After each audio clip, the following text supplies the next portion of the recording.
नमस्कार मित्रों, स्वागत है आपका हमारे YouTube चैनल जीएस मस्ती विद विनय सर के साथ। आइए जुड़ते हैं भारतीय इतिहास से संबंधित कुछ महत्वपूर्ण तथ्यों के साथ जो आगामी परीक्षाओं में यहाँ से क्वेश्चन पूछे जाते हैं और बहुत ही महत्वपूर्ण टॉपिक है। आइए देखते हैं।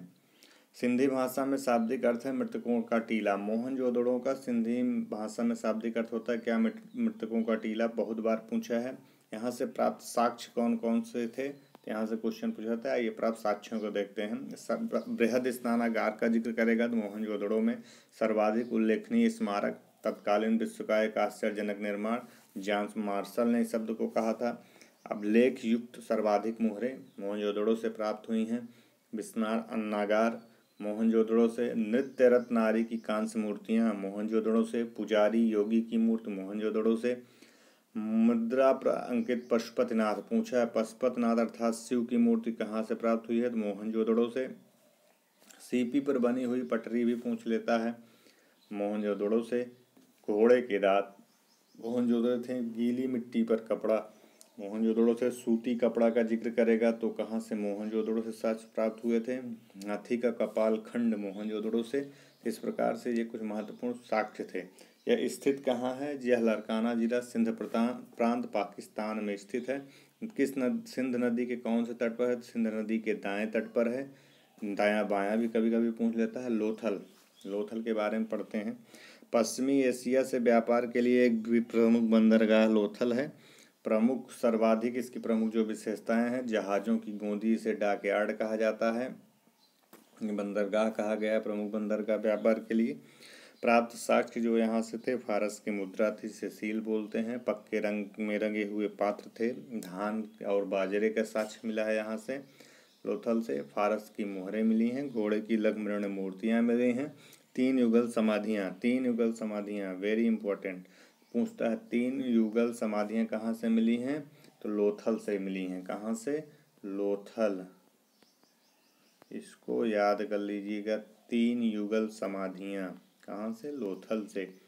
स्थित कहाँ पे है? अहमदाबाद जिला, गुजरात राज्य में। किस नदी के तट पर है? भोगवा नदी। कौन सी नदी है? भोगवा नदी। ये नदी भी पूछता है। आइए देखते हैं।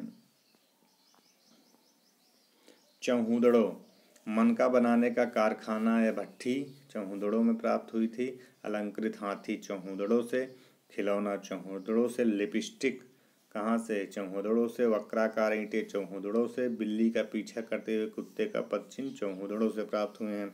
मनका बनाने का कारखाना बहुत बार पूछा है, कहाँ से? चौहुदड़ो से। कालीबंगा के बारे में देखते हैं। कालीबंगा ये क्यों प्रसिद्ध है? देखिए यहाँ पे जो साक्ष्य मिले हैं कालीबंगा के, साक्ष्यों से क्वेश्चन आते ही हैं। जो साक्ष्य मिले हैं, जैसे ईंट के जो साक्ष्य हैं, जैसे कच्ची ईंटें भवन निर्माण में प्रयुक्त होती थी। पक्की ईंटें केवल नालियों कुओं में स्नानागार निर्माण में प्रयुक्त होती थी। तो ईंट का जिक्र करेंगे तो कालीबंगा। जुते हुए खेत के साक्ष्य कालीबंगा से। भूकंप का साक्ष्य कहाँ से मिला है? भूकंप कालीबंगा। कम बंग बंग अन कम, जहाँ पे अन की बिंदी दिख जाए वो समझ लो यहाँ से है, कालीबंगा से। एक चबूतरे पर अग्निकुंड का जिक्र करेगा कालीबंगा। कुआं तथा पक्की ईंटों का बना एक आयताकार गर्त कालीबंगा। दूसरे चबूतरे पर 7 अर्ध अग्निकुंड व वेदिकाएं एक पंक्ति में बने हुए हैं। कहाँ पे? कालीबंगा में। सेल खड़ी तथा मिट्टी की मोहरें पूछता है, कालीबंगा। मृद भांड के टुकड़े कहाँ से? कालीबंगा में। ये कालीबंगा स्थित कहाँ है? हनुमानगढ़ जिला, गुजरात राज्य में स्थित है। कहाँ पे? हनुमानगढ़ जिला, गुजरात राज्य में। अब देखते हैं धौलावीरा के बारे में। किसे देखते हैं? धौलावीरा के बारे में थोड़ा देख लिया जाए। धौलावीरा, इसकी विशेषता क्या है? ये आयताकार नगर है। नगर 3 भागों में विभक्त था। एक किला था, मध्य नगर था, निचला नगर था। प्राप्त साक्ष्य कौन कौन से हैं? यहाँ से विशाल स्नानागार यहाँ से भी प्राप्त हुआ था। उन्नत जल प्रबंध प्रणाली थी। हड़प्पा लिपि के बड़े आकार के 10 चिन्हों वाली एक शिलालेख। कितने चिन्हों वाले? 10 चिन्हों वाले शिलालेख स्थित क्या है? कच्छ का रण, गुजरात में यह स्थित है। कहाँ पे? गुजरात राज्य में, कच्छ के रण में। आइए नेक्स्ट देखते हैं। सुरकोटडा इसकी क्या विशेषताएं हैं? नगर 2 दुर्गीकृत भागों में विभक्त है, गढ़ी क्षेत्र और आवास क्षेत्र। यहाँ से जो प्राप्त साक्ष्य कौन कौन से हैं? कब्रिस्तान से कलश समाधान, घोड़े की हड्डियाँ, अगर पूछे घोड़े की हड्डियाँ और या कब्रिस्तान से कलश समाधान सुटकोटदा से प्राप्त हुए हैं। स्थित कहाँ पे है? कच्छ जिला गुजरात राज्य में है। दैमाबाद क्या है? दैमाबाद के बारे में देखते हैं, इसकी क्या विशेषताएं हैं। सिंधु सभ्यता का सबसे दक्षिणी स्थल अगर पूछा जाए तो दैमाबाद है। यहाँ से कौन कौन से साक्ष्य प्राप्त हुए हैं? रथ चलाते हुए मनुष्य का साक्ष्य प्राप्त हुआ है, सांड गैंडे की आकृतियाँ प्राप्त हुई हैं, सिंधु लिपि की एक मुहर प्राप्त हुई है, मृदभांड तस्तरी व प्याले प्राप्त हुए हैं। स्थित कहाँ पे है? यह स्थित है अहमदनगर जिला महाराष्ट्र में। किस नदी पर है? प्रवर नदी बाएं तट पर। प्रवर नदी पर बाएं तट पर स्थित है। बनावली के बारे में जिक्र करते हैं। बनावली की विशेषताएं क्या क्या हैं? जैसे सिंधु संस्कृत के 3 स्तर प्राप्त होते हैं, प्राक सिंधु, विकसित सिंधु, उत्तर सिंधु। नगर जो तारांकित भागों में विभाजित करती हैं सड़कें, वो नगर को जो तारांकित भागों में विभाजित करती हैं वो सड़कें हैं। अब प्राप्त साक्ष्य कौन कौन से हैं इसके? लाजवर तथा कार्नेलियन मनके, हल की आकृति के खिलौने, तांबे का बाणाग्र, मोहरे एवं बटखरे स्थित प्राप्त हैं। बटखरे। उसके बाद आगे देखते हैं रोपड़ के बारे में। रोपड़ का आधुनिक नाम रूपनगर है। यहाँ से प्राप्त जो साक्ष्य जैसे सेलखड़ी की मुहर, चर्ट के बटखरे, तांबे के बाणाग्र तथा कुल्हाड़ी, मृदभांड, छुरा, मनुष्य के साथ पालतू कुत्ते के दफनाए जाने का साक्ष्य प्राप्त हुआ है। स्थिति कहाँ है इसकी? पंजाब राज्य भारत में, सतलज नदी के बाएं तट पर है। किस तट पर है? सतलज नदी के बाएं तट पर है।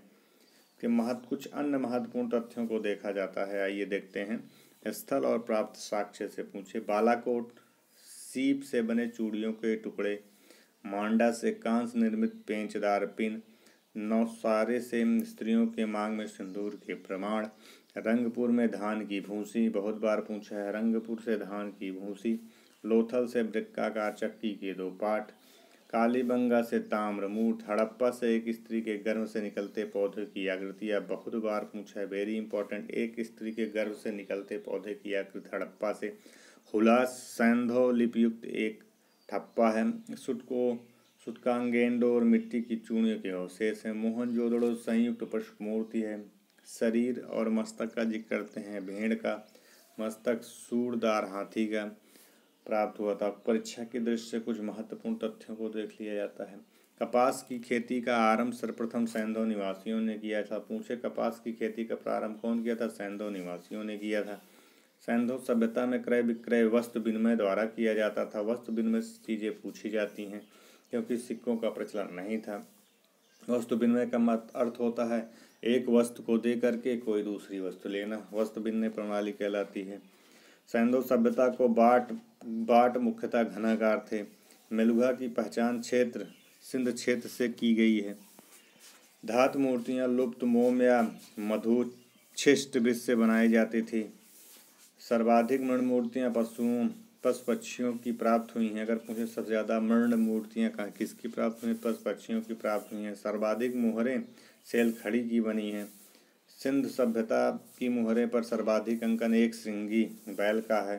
तो मित्रों यह कुछ महत्वपूर्ण तथ्य थे। यदि यह वीडियो अच्छा लगा हो तो इसे शेयर और सब्सक्राइब करिए। तब तक हम मिलते हैं पुनः नेक्स्ट वीडियो में। तब तक के लिए धन्यवाद।